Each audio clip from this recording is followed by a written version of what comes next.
Hello everybody, and once again welcome back to Financify YouTube channel. Today in this video I'm going to show you how you can buy Ethereum coin in Binance app, so make sure you follow my step till the end.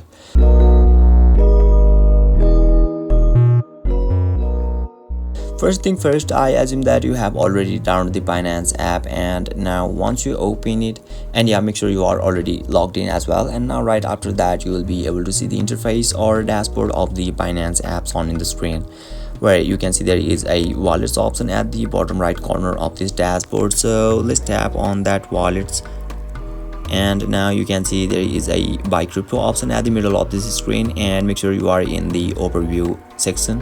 So you can see there is a buy crypto option at the right side of this P2P. So let's tap on that buy crypto, and now you can see there is a buy USDT option. So once you tap on it, you can see tons of cryptos over here. So let me select the ETH, or you can also it's in the search bar. Now you can see there is a pay with, so you can also tap on it and change your payment method from here. So you can see there is a two options.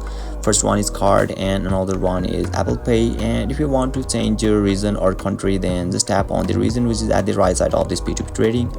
And yeah, you can see there is a tons of country or region over here. So let me close this one and this one as well.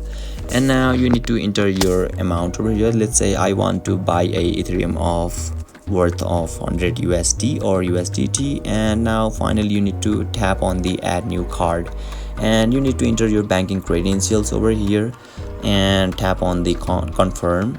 And once you verify yourself, then yeah, you will be able to buy a Ethereum coin in Binance app successfully.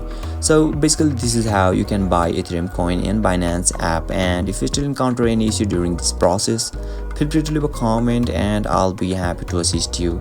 If you found this very helpful, please give it a thumbs up, and if you are new to this channel, make sure to hit the subscribe button and set the bell icon to on, so that you can stay updated with our latest content. Thank you for watching, and I'll see you next time.